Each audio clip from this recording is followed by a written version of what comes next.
hit on, which I think is key to this program, is they're not only talking about recruiting the boys, they're talking about recruiting a parent leader, recruiting your bid leaders in the spring for that incoming Tiger Cub. And now, I know we're talking about access. Are there people here who are having trouble getting access into the schools, or are you still in an open situation? You're having problems? Yeah, we are not allowed to hand out flyers. We're not allowed to do presentations in the school in the spring. The only thing we can do is at back to school night, we can put up in August. Does your school have an active PTO, PTA program? Yes. How's that? Okay. How many of your Cub Scout moms and dads are also members of that or active in that? Not that I know of. In the PTO, PTA, my thought is on this, one way, the key is to try and reach those teachers. If you have a parent who, in your pack, who has had a kindergartner, who has a relationship with one of those kindergarten teachers, that can be your avenue that way. Or my thought is, we need, one way I think to get into the schools, we do it every time we meet, we have flag ceremonies, don't we? Why don't we offer to the PTO, the PTA, let us come and do a flag ceremony? It's one way to build a relationship with that organization who has a strong foothold in the school and work your way that direction through the PTO into, because that PTO president usually has the ear of the principal. But the key of this program is talking about if you can find someone, an older mom, a veteran mom who's been in there, who's in the pack, not to jade the dads, but I'm being stereotypical here, who might could go to Mrs. Warren and say, Mrs. Warren, I'm so excited these guys are here for Cub Scouts next year, what mom, is there a mom, there's a dad, is there a family that Cub Scouters, someone that parent has a relationship with. Not trying to do a big pitch, but just ask a simple question. Or a lot of times, you've got a new family coming in and they're all excited because Johnny's in school and they've been waiting, and maybe that person, they're a new active member of the PTO. I mean, there's another way to find somebody. But I think it's key in this. I really think the success of Cub Scouts is all on the parent. We have to make sure the parents are excited. If we're giving a good program and the parents are excited and the parents feel welcome, they'll make sure Johnny gets to bid meetings.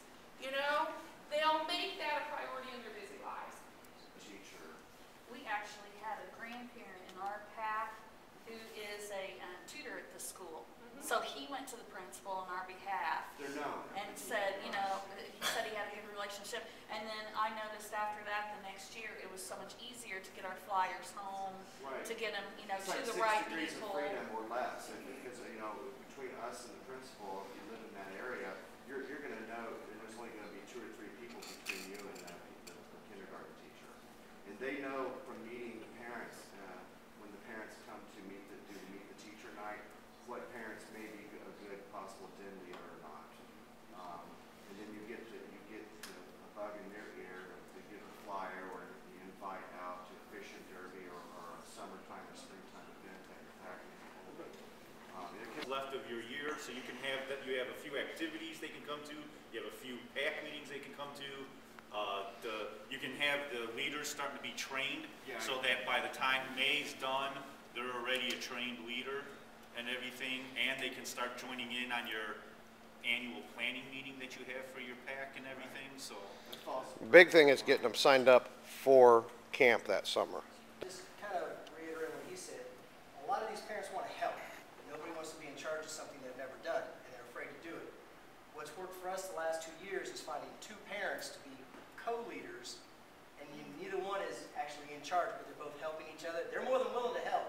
Nobody wants to be in charge. If you can find 2 parents that are willing to help, it goes. And then you'll find people that are willing to help a whole lot easier than to be in charge. And once they get in there, naturally one just kind of steps up and takes charge. It just always happens. Hopefully we're going to March so that they can take part in a pack camp out we're having over spring break. Now, my question is, because we're going to have to try and get adult leaders to come in with them, how do you get the adults to step up to be leaders without them feeling like you're pouncing on them? Drive to work. Well, I think part of that is, I mean, because that's what happened with our pack. I know in the fall, because 184 had to start over completely from scratch. All of the adults have been drafted as at least committee members, but all of us coming in all felt like, oh my God,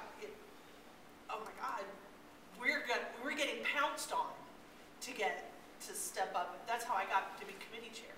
well, I volunteered at the wrong time, and I'm sure we scared a few people away with it. I think part of that goes back to that whole thought about having a conversation with the teachers who have been dealing with these parents and that. And then when you get an idea, okay, there's a couple of these, people you've earmarked. Well, first you got to see who's interested, and from that pool, are any of these people, if you can talk to somebody who's associated. I mean, obviously, you don't always want to choose the person who raises their hand. Unfortunately, let's face it, we're not all geared to deal with first grade boys. But when you go up to them, say, just start a general conversation at first, about about just stuff, and then as you get into the program and say, we really need, in Tigers, all parents have to be there the whole time, but we really are going to need one parent to sort of chair all parents, to be the leader through this first year, and we think that might be, They have to be enthusiastic. If you conscript them, like you were saying, then the boys pick up on that.